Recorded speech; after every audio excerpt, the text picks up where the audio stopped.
नमस्कार, मैं हूँ डॉक्टर राजीव पथरिया और आप देख रहे हैं लाइव हिंदुस्तान चर्चा।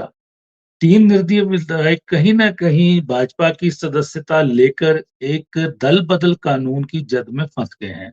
स्पीकर के पास कल वो पेश हुए, वहीं पे उन्होंने माननीय उच्च न्यायालय में भी याचिका दायर कर दी कि स्पीकर हमारे इस्तीफे स्वीकार नहीं कर रहे हैं।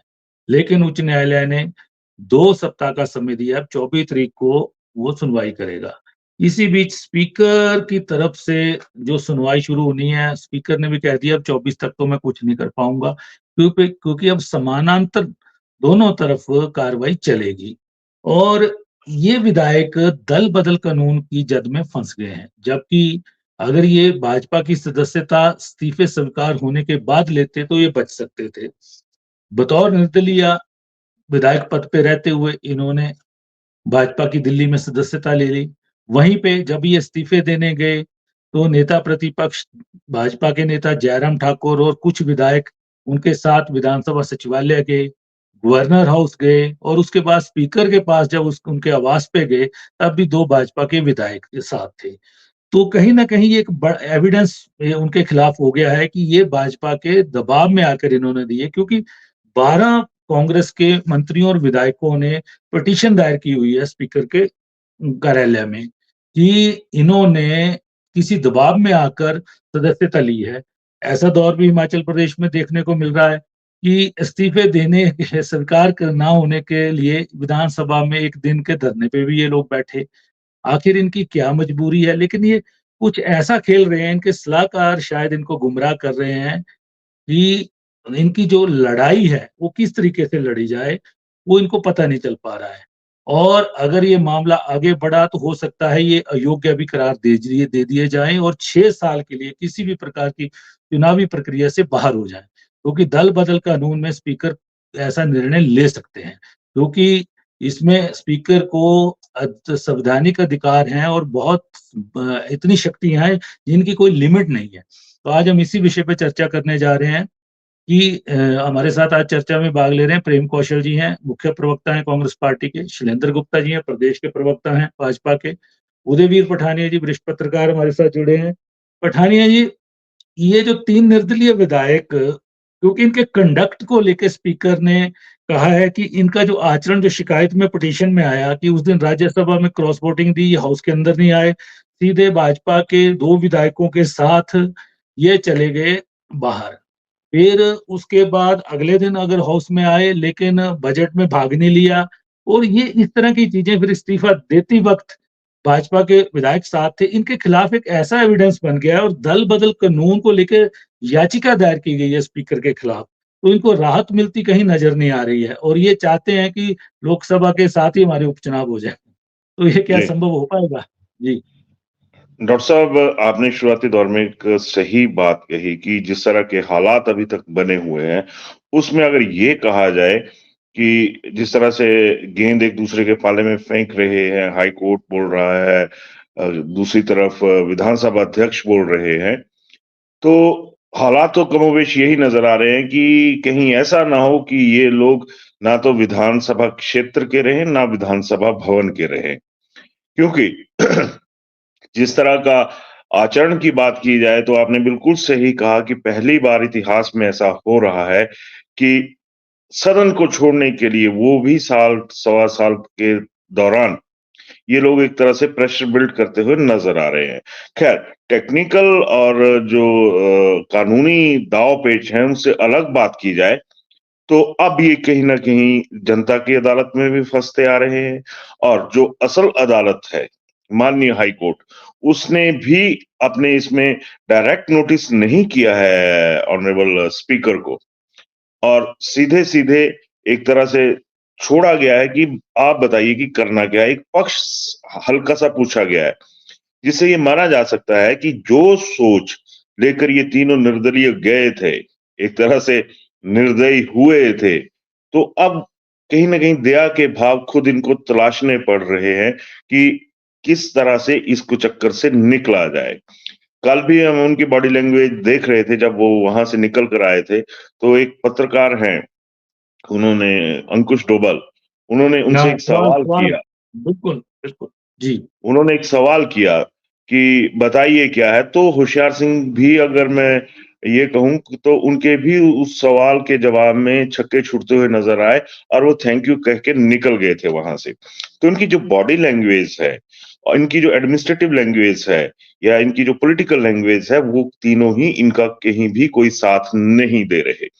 दूसरी बात आपने कही कि ex chief minister Jairam Thakur का साथ जाना, बाद में 2 और विधायकों का इनके साथ जाना, तो कहीं न कहीं इनसे अति उत्साह में बीजेपी वालों से खास करके मैं कहूँगा कि इनसे ऐसी गलती ज़रूर हो गई है, जो अब उनके ऊपर तो कोई फ़र्क नहीं पड़ेगा बीजेपी के ऊपर, लेकिन अगर इन्हीं की एविडेंस इनके खिलाफ चली गई, जिस तरह के आरोप हैं कि ये प्रेशर में हैं, तो फिर ज़ाहिर-सी बात है कि प्रेशर तो जो होना था या नहीं था, लेकिन ये तीनों डिप्रेशन में ज़रूर जा सकते हैं। डॉक्टर साहब। जी, जी, शैलेंद्र जी हमारे साथ जुड़े हैं। शैलेंद्र जी, अति उत्साह एक शब्द का इस्तेमाल किया गया कि ऑपरेशन लोटस के लिए एक अति उत्साह का भी किया गया प्रयोग कहीं न कहीं, उसके चक्कर में ये 3 विधायक जिन्होंने आपको राज्यसभा में सपोर्ट किया और आपकी सदस्यता ले ली, लेकिन अब उनकी जो मेंबरशिप है, इस्तीफे स्वीकार करने के लिए करवाने के लिए उनको धरने में बैठना पड़ रहा है, कोर्ट के दरवाजे खटखटाने पड़ रहे हैं, लेकिन वो दल-बदल कानून की जद में अब फँस गए हैं और हो सकता है कि कुछ ऐसे निर्णय आएँ, जिससे उनका अपने विधानसभा पहुँचने का रास्ता ही 6 साल के लिए बंद हो जाए। जी, शैलेंद्र जी।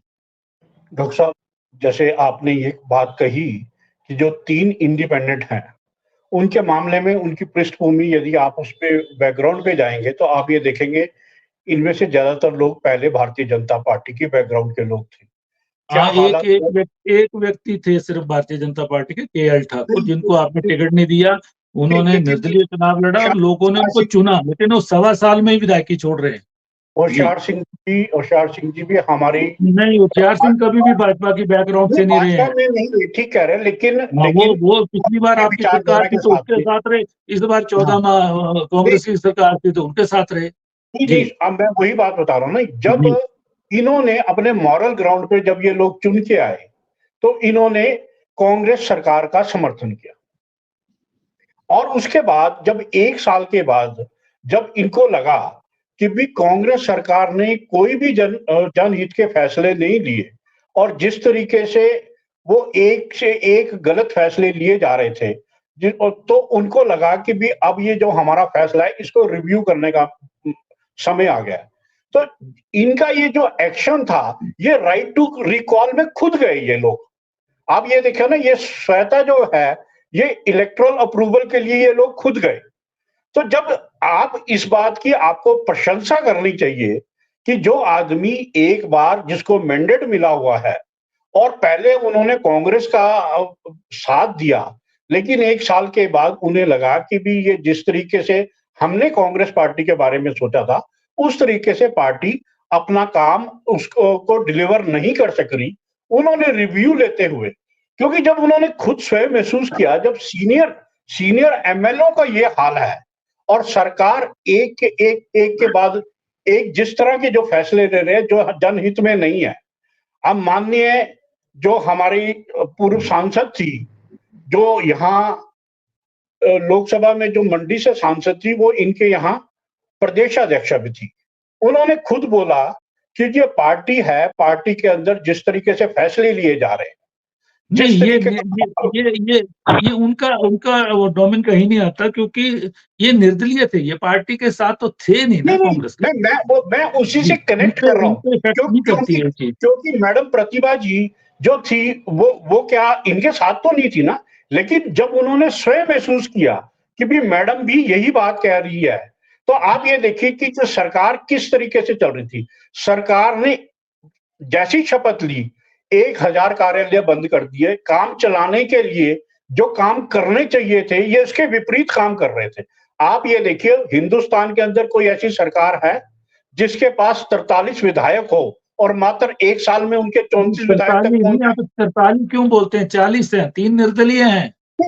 3 का समर्थन था इनको, मैं यही तो डॉक्टर साहब उनको आपको बोल आप रहा हूँ। और दल-बदल कानून के चक्कर में और उलझा रहे हैं कहीं न कहीं कि नहीं, वो नहीं, नहीं, कांग्रेस नहीं, के नहीं, साथ ये जब सरकार बनी थी, इन्होंने इनको समर्थन दिया था। वो विधानसभा में इनके साथ बैठते थे।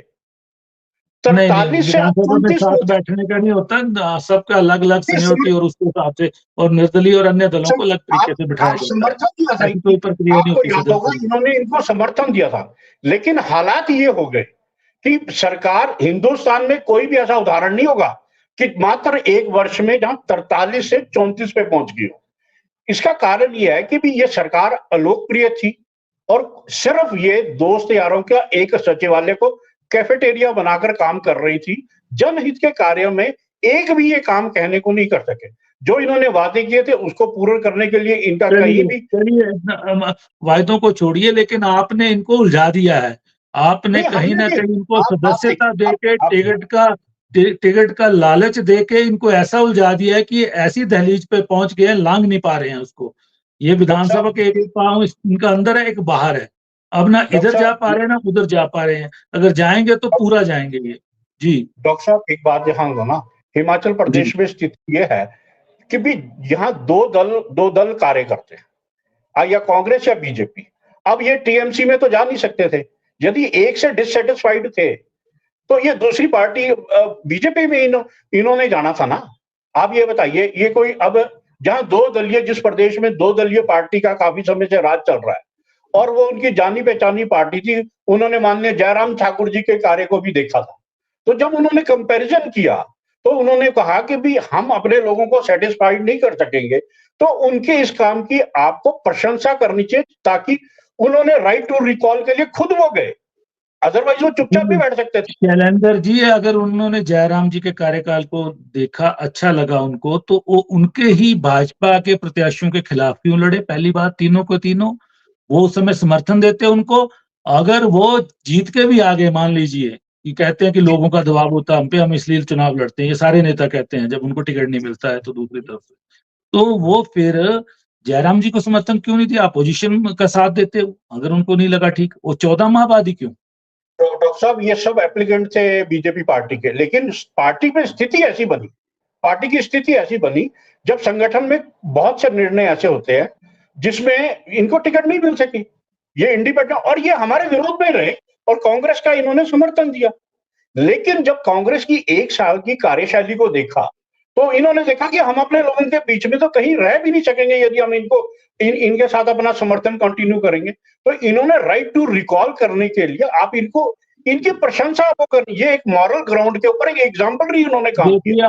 आप प्रशंसा की बात कर रहे हैं, जब से ये काम कर रहे हैं, कल भी इन्होंने जब इस तरह के बयान दिए, नीचे सोशल मीडिया पे कमेंट देखिए, हजारों की तादाद में लोगों ने इनको गालियां निकाली हैं। ये उपचुनाव भाई आप साहब, थोप रहे हो, आपको चुनाव 5 साल के लिए गया था, कहीं ना कहीं एक नेगेटिव चीजें इनके खिलाफ आ रही हैं। यदि इतना नेगेटिव, यदि तो विधानसभा के अध्यक्ष, कोई भी प्रोफाइल खोल के देख लीजिए, कल के वीडियो देख लीजिए, उसके पहले के देख लीजिए। आप ये विधानसभा के जो स्पीकर हैं, माननीय स्पीकर साहब, इनका रिजाइन एक्सेप्ट क्यों नहीं करते? फिर यदि इनकी हालत ये है तो इनको जब जाने दल बदल कानून की पिटीशन आ गई है स्पीकर के पास, उसके साक्ष्य प्रस्तुत कर दिए गए हैं, देखिए, तो स्पीकर जब कैसे कर लेंगे? आपने 24 घंटे के अंदर 6 कांग्रेस के विधायकों को आपने निलंबित कर दिया, ये 1 महीने के अंदर आपने यदि निलंबित करना है तो आप डिसीजन दो उसके ऊपर। आपने इसको सिर्फ आप चुनाव को टालने के लिए, ताकि 7 तारीख निकल जाए और इस 6 जो उपचुनाव हो रहे हैं, इसमें इनका चुनाव ना हो, उसको टालने के लिए। चलिए, आप भी लोकसभा के साथ इनकी वैतरणी पार करवाना चाहते हैं। जी, उदय जी बोल रहे थे कुछ। उदय जी, हमारे करने से नहीं जी, होगा, जी, जी, जनता चलिए, चलिए, इतने उदय जी, अलोकप्रिय है तो उदय माननीय जी बोलना चाह विधानसभा रहे थे। अध्यक्ष को। शैलेंद्र जी, उदय जी बोलेंगे। उदय जी। वही बात आ गई डॉक्टर साहब, आपने एक बात सही पकड़ी शैलेंद्र भाई की, कि मसला वही है कि वैतरणी पार करनी है और साथ में करनी है। अगर इतना भरोसा भाजपा को था, तो अब ऐसी क्या मुसीबत आ गई है कि ये 3 महीने बाद होने दीजिए, होना तो है ही है वो सब कुछ। आपने एक बात सही कही डॉक्टर साहब, कि सोशल मीडिया पे इन तीनों विधायकों की जितनी सी ऐसी तैसी दी जा सकती है, वो आम पब्लिक दे रही है। इमोशनल बैकग्राउंड एक तरफ है, एडमिनिस्ट्रेटिव और लॉ बैकग्राउंड एक तरफ है, और फैसला ले देकर उसी ग्राउंड पे होना है। इन विधायकों का भी कल यही था, तीनों का वहां पे नजर आ रहा था कि ये जो अपनी चुनावी वैतरणी है, जो नैया है, जो अभी तक फिलहाल डूबी हुई नजर आ रही है, उसको सो कॉल्ड, मैं तो सो कॉल्ड ही कहूंगा कि सो कॉल्ड जो मोदी वेव है, उसके ऊपर इन लोगों का सीधा सा सीधा एक ये है कि इसके साथ हम भी निकल जाएं। और ये होता दिख नहीं रहा है, क्योंकि ये भी एक हकीकत है कि इन 6 कांग्रेस के लोगों को लेने के बाद, 3 बागियों का सीन होने के बाद, आज भाजपा की स्थिति वैसी नहीं रही है। ये मैं ये भी मानता हूं कि इस प्रकरण से पहले सुक्खू की जो सरकार है वो बहुत ज्यादा बैकफुट पे थी।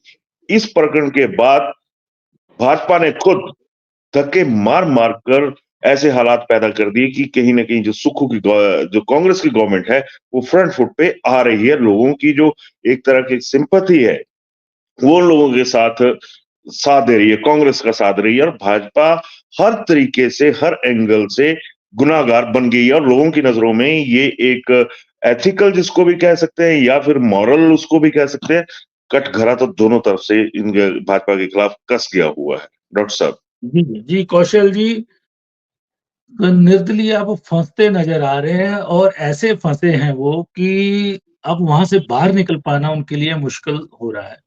और भाजपा ने कहीं ना कहीं उनको इतना ज्यादा उत्साह अतिउत्साहित कर दिया, चीजें देखी मिशन लोटस के लिए, और गलतियों पे गलती भाजपा करती गई। पहले 6 कांग्रेस के आपके बागियों ने भुगत लिया, सदस्यता चली गई। ठीक है, कोर्ट का दरवाजा खटखटाया, लेकिन वहां भी कोई राहत नहीं मिली।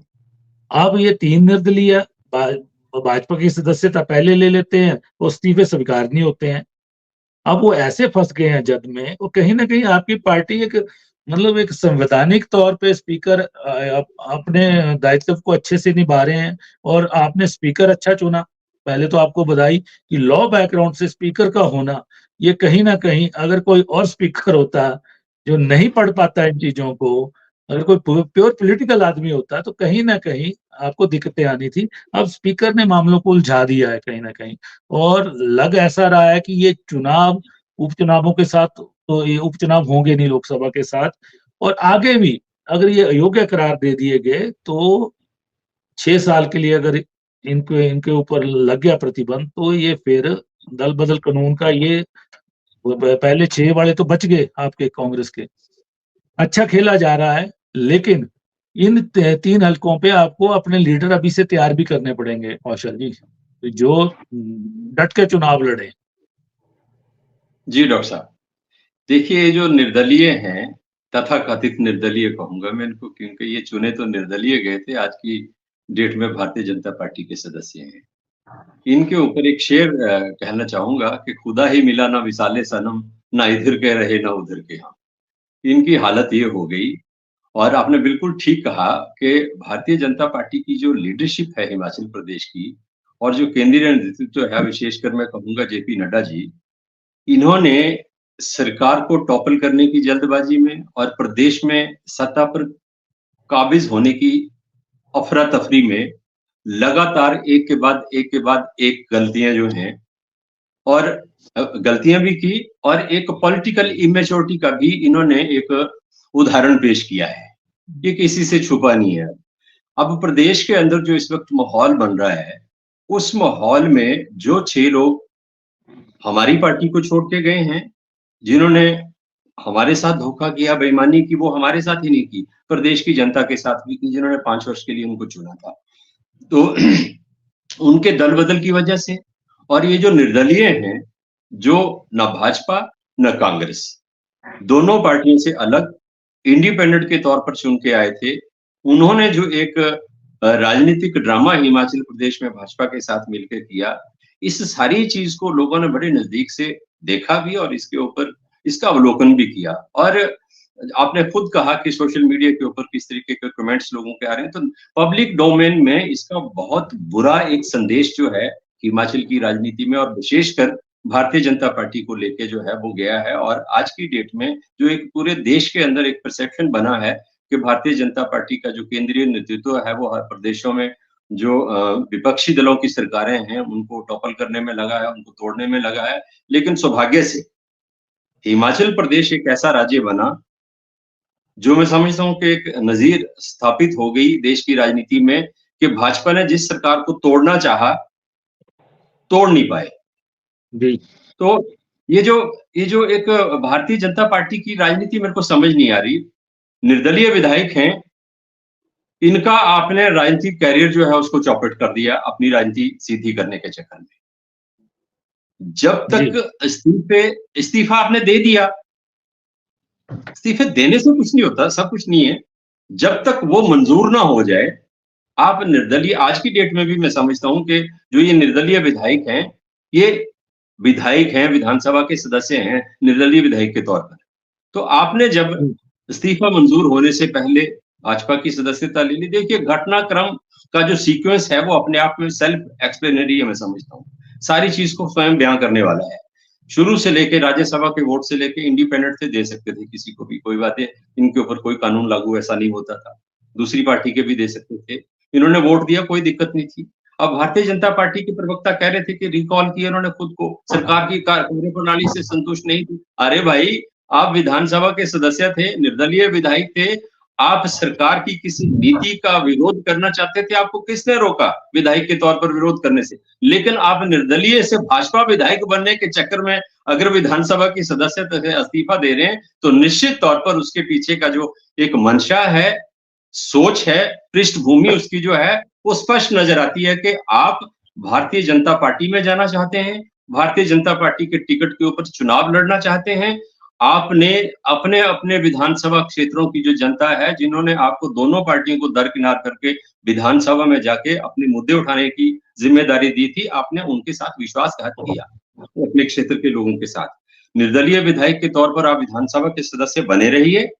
आप सरकार की कोई भी ऐसी नीति जो आपको लगता है जन विरोधी है, आपके विधानसभा क्षेत्र के हक में नहीं है, उनके लोगों के हक में नहीं है, आप डट के उसका विरोध करिए, कौन रोकता है उससे आपको? अगर भाजपा के विधायकों को, अगर मैं सुन रहा था भाजपा के प्रवक्ता कह रहे सरकार की परफॉर्मेंस अच्छी नहीं है, सरकार ने जन विरोधी फैसले किए। अरे भाई, भारतीय जनता पार्टी के विधायकों से भी फिर इस्तीफे दिला दो अगर ये हाल है उसका। तो इस्तीफे अगर आप विधानसभा से देख के जो है वो उन नीतियों का विरोध होता है, तो आप अपने जो 25 है उनसे भी इस्तीफा दिलवा दीजिए। फिर ये कौन सा तरीका है? अगर कोई लोकतंत्र में, आप मुझे बोलने दीजिए, मैं आपको बोलने दीजिए, प्रेम जी को बोलने दीजिए, पूरा करने दीजिए, फिर आपके पास। अगर लोकतंत्र में और संसदीय जो हमारी प्रणाली है, उस प्रणाली में अगर सरकार की कोई नीति जो है विपक्ष को जनविरोधी लगती है, तो उसका विरोध करने का पूरा अधिकार विपक्ष के पास है। और भारतीय जनता पार्टी तो बिना बात के ही हिमाचल प्रदेश की विधानसभा में बवाल करती रही है, तो आपको उसका विरोध करने का पूरा अख्तियार है बतौर विधायक, निर्दलीय विधायक भी है और विपक्षी दल को बतौर विपक्षी दल भी है। तो उससे किसने आपको रोका है? ये कौन सा बहाना है कि सरकार की नीतियां ठीक नहीं थी, इस वजह से वो विरोध कर रहे हैं? बात नीतियों की नहीं है, नीयत ठीक नहीं थी इन लोगों की, भारतीय जनता पार्टी वालों की नीयत ठीक नहीं थी, और ये जो निर्दलीय विधायक जीत के आए हैं, इनकी नीयत ठीक नहीं थी, और इस नीयत के खोट की वजह से इनको लगा कि हम भाजपा में जाएंगे, लोकसभा चुनाव के साथ साथ चुनाव हो जाएंगे और हमारी 9 की 9 सीटें जीत जाएंगी और हम भी 34 हो जाएंगे, कांग्रेस के 34 रह जाएंगे, स्पीकर का वोट पड़ेगा नहीं, सरकार टॉपल हो जाएगी, हमारी सरकार बन जाएगी और निर्दलियों के साथ कुछ निश्चित तौर पर कोई लेन देन भी होगा, कोई अगले आश्वासन होंगे, कोई मंत्री बना देंगे, सत्री बना देंगे, कुछ इस तरह की बातें तो ये प्रलोभन में गए हैं। और भारतीय जनता पार्टी तो डॉक्टर साहब इस देश की राजनीति में अब भ्रष्ट, बेईमान, दल बदलुओं का एक तीर्थ स्थल जो है वो बन चुकी है। ये किसी से अब छुपा नहीं रहा है, ये किसी से छुपी हुई बात नहीं है। आज भारतीय जनता पार्टी में स्थिति ये हो गई है कि जो भारतीय जनता पार्टी के असली कार्यकर्ता हैं वो ढूंढे हो नहीं मिल रहे। आज भारतीय जनता पार्टी में फ्रंट फुट पर जो नजर आ रहे हैं तमाम दल बदलू जो हैं, दूसरी पार्टियों के नेता जो हैं, जिनको भारतीय जनता पार्टी भ्रष्ट कहती है, बेईमान कहती है, धोखेबाज कहती है, उन सबको जो है भारतीय जनता पार्टी ने अब भाजपा में शामिल कर लिया है। और भारतीय जनता पार्टी के जो नेता हैं भाई शैलेंद्र की तरह ही अपना पटका डाल के पिछले बेंचों के ऊपर बैठ के अब तमाशा देख रहे हैं। ये स्थिति भारतीय जनता पार्टी की हो चुकी है। जहां तक इन निर्दलीय विधायकों के इस्तीफे मंजूर करने का या रिजेक्ट करने का प्रश्न है, कांग्रेस पार्टी का इससे कोई लेना देना नहीं है। We are not a party to it.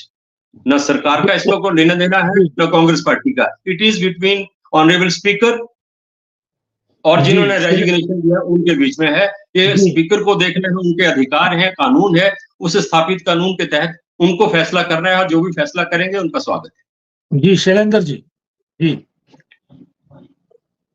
Congress के प्रवक्ता श्री कौशल जी जो बात कह रहे थे कि भी हमें हमारी जो लोकप्रियता है, इनकी लोकप्रियता के बारे में कांग्रेस की प्रदेश अध्यक्षा ने जब इनको ग्राउंड जीरो लेवल के बारे में बताया कि भी इनकी सरकार कितनी लोकप्रिय है, और जिस तरीके से अब ये भारतीय जनता पार्टी पर इल्जाम लगाते हैं कि सरकार गिरने की, क्या कैबिनेट, जब कैबिनेट की बैठक चल रही थी वहां एक कैबिनेट मंत्री रोता हुआ बाहर जाता है और उसको उप मुख्यमंत्री वहां से उसको मनाकर बाहर लाते कि ये भारतीय जनता पार्टी कर रही थी, जब उनकी प्रदेश अध्यक्षा उनको ग्राउंड जीरो की रिपोर्ट दिखा रही थी तो क्या ये भारतीय जनता पार्टी कर रही थी?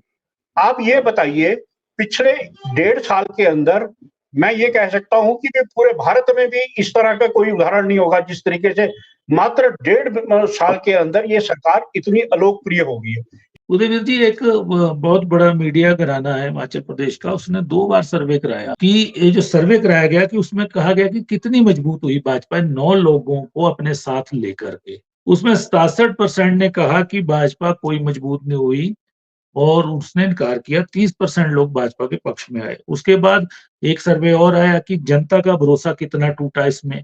ये जो छह लोगों उधर से गए, 3 लोग उधर से गए, तब भी कहीं ना कहीं लोगों ने बड़े पैमाने पे 70% के कहा कि लोगों का भरोसा इन लोगों ने तोड़ा है, विधायकों ने। अब ये फिर से जनता के दरबार में गए हैं। 6 लोग गए हैं, 3 लोग जाने की कोशिश कर रहे हैं। पता नहीं उनकी राहें जनता के दरबार में दोबारा पहुंच भी पाएंगी कि नहीं पहुंच पाएंगी। इस सब का इम्पैक्ट क्या पड़ रहा है अब इस इलेक्शन को? मैंने डॉक्टर साहब पहले भी जिक्र किया कि भाजपा सच में बहुत बुरी तरह से बैकफुट पे चली गई है। वो सर्वे बिल्कुल सही था, उसको नकारा नहीं जा सकता, क्योंकि अति उत्साह जो एक शब्द आपने भी यूज किया वो बीजेपी के लिए बहुत बड़ा घाटे का सौदा आज की डेट में बन चुका है। और जो अपनी गारंटीज की वजह से, अपने एक तरह के व्यवहार की वजह से, जो सियासत में व्यवहार होता है, एडमिनिस्ट्रेटिव कल्चर होता है, उसकी वजह से जितनी कांग्रेस की सरकार बैकफुट पर थी, अपनी इसी अति महत्वाकांक्षा जो थी बीजेपी की, उसकी वजह से उल्टा अपना नुकसान यहां पे भाजपा ने करवा लिया। क्योंकि अगर अब ये देखा जाए, जिस तरह से आपने पहले बात करी कि ऑनरेबल स्पीकर साहब लॉ साइड से हैं, एक वक्ता ने भी ऐसी बात कही है, लेकिन मेरा ये मानना है कि इसमें अगर भाजपा ने माइंड गेम खेली थी तो माइंड ब्लोइंग गेम जो है वो अब कांग्रेस जो है वो खेलने शुरू हो चुकी है। अब आप देखिए डॉक्टर साहब, सिंघवी साहब यहाँ पे आए, कोर्ट में पेश हुए, उसके बाद चले गए। इज इट पॉसिबल कि जो देश का इतना बड़ा वकील है वो अपने साथ हुए धोखे को आराम से छोड़ देगा? तो जो टेक्निकल और लॉ बैकअप है वो कांग्रेस के पास पूरा है, और जो बीजेपी का एक कानूनी बैकअप था वो पिटा हुआ साबित हो चुका है अभी तक। तो ऐसे माहौल में जितनी हड्डियां चरमरानी थी वो बीजेपी की ही चरमराई। इनका तो कैडर तक चरमरा चुका है आज की डेट में कि हम क्यों संभालें। आपने सही बात करी कि 3 अगर ये गले पड़ जाते हैं या 6 साल के लिए घोषित हो जाते हैं तो बीजेपी का जाहिर तौर पर फायदा रहेगा कि भैया हमने तो बचाने की कोशिश करी थी पर आप लोग इसमें स्टैब्लिश नहीं हो पाए, तो हमारा कोई दोष नहीं है। बीजेपी अपने आप को एक तरह से सेफ हैंड पे महसूस कर रही है, बट है नहीं आज की डेट में, ये भी एक हकीकत है। ये तो कुछ अगर मैं ये कहूं कि मौजूदा हालात में कुछ बीजेपी के नेताओं ने जो बहुत ज्यादा होशियारी दिखाई वो अब उन पर महंगी पड़ने हो चुकी है, महंगी पड़ भी चुकी है, और आगे जाके ना जाने क्या होना है इस चीज का नहीं कह सकता। लेकिन जो सियासत की करतूत थी, जो कमाई गई, उससे जनता ने तो अपना पल्लू छुड़वा लिया है। ये अभी तक हाल फिलहाल नजर आ रहा है, हालांकि अभी तक लगभग 2 महीने पड़े हुए हैं। तो इस चीज से भी इनकार नहीं किया जा सकता कि डैमेज कंट्रोल करने में बीजेपी को बहुत ताकत झोंकनी पड़ेगी। मोदी की वेब का सहारा मेरे को तो मिलता नजर नहीं आ रहा है, खासकर पॉलिटिकल कैरेक्टर के मामले में। जी चलिए, तो आज हम चर्चा कर रहे थे कि हिमाचल प्रदेश में 3 निर्दलीय विधायक अपने इस्तीफों को मंजूर करवाने के लिए धरने पे भी बैठ रहे हैं। ये पहला शायद प्रदर्शन है, पूरे देश में भी शायद पहला ही होगा कि 14 माह पहले चुने जाते हैं और अब इस्तीफों के लिए, क्योंकि भाजपा का उन्होंने दामन थाम लिया है और उनको लगता है कि लोकसभा के जो चुनाव हो रहे हैं इनके साथ हमारे उपचुनाव भी हो जाएं और हम भी भाजपा के टिकट पे जीत के पहुंचे। भाजपा ने बिसात बिछाई हुई है, कहीं ना कहीं 6 लोग कांग्रेस के जो बागी थे उनको भी टिकट दिया गया है और इन 9 लोगों को भाजपा चाहती है जिताकर हम पहुंचे 25 और 9 34 हो जाएं, चौथी चौथी का हाउस में टाई हो जाए कहीं ना कहीं चीजें। लेकिन स्थिति ये है कि अब इन्होंने स्पीकर के पास सुनवाई चल रही है क्योंकि स्पीकर के पास पिटीशन दायर हुई है कि दल बदल कानून के तहत इन्होंने किसी दबाव में आकर इस्तीफे दिए हैं और स्पीकर ने भी कहा है कि इस्तीफा देने के लिए एक पूरा फॉर्मेट है, प्रॉपर एक प्रक्रिया है जिसकी सुनवाई मुझे करनी पड़ेगी। लेकिन अब ये चूंकि हाई कोर्ट गए, हाई कोर्ट ने 24 अप्रैल की डेट रखी है। स्पीकर सचिवालय, विधानसभा सचिवालय अपना पक्ष वहां रखेगा। इनको हालांकि इन तीनों ने स्पीकर को, कुलदीप सिंह पठानिया को निजी तौर पर भी पार्टी बनाया था, लेकिन उसे हाई कोर्ट ने खारिज कर दिया है कि स्पीकर एक इंस्टीट्यूशन है, वो निजी नहीं हो सकता। अब इनका इस्तीफा स्वीकार होगा कि नहीं होगा? इस्तीफा स्वीकार नहीं होने की स्थिति में, क्योंकि दल बदल कानून इन पे लग चुका है, उसके तहत सुनवाई चलेगी। सुनवाई लंबी भी हो सकती है। उसके परिणाम, ये भी चर्चा है कि परिणाम ऐसे भी आ सकते हैं कि ये अयोग्य करार दे दिए जाए भविष्य में। अगर अयोग्य करार दे दिए गए, साथ में 6 साल के लिए इन पे प्रतिबंध लग गया किसी भी तरह का चुनाव लड़ने का, तो ये उपचुनाव में भी नहीं उतरेंगे। वहीं पे भाजपा जो अब तक इनके साथ चल रही थी, लीगली कानूनी कार्रवाइयों में भी इनका साथ दे रही है, हर जगह साथ दे रही है। एविडेंस इन्होंने खुद तैयार कर लिए, क्योंकि भाजपा विधायकों के साथ, नेता प्रतिपक्ष के साथ अगर ये इस्तीफा देने नहीं जाते तो इनके खिलाफ एविडेंस तैयार नहीं होते। और भाजपा की सदस्यता इन्होंने इंतजार किए बिना इस्तीफों के स्वीकार होने का लेकर अपने आप को आफत में डाल लिया है। तो आज हम इसी विषय पर चर्चा कर रहे थे, आप सबने चर्चा में भाग लिया। मैं आप सबका धन्यवाद करता हूँ।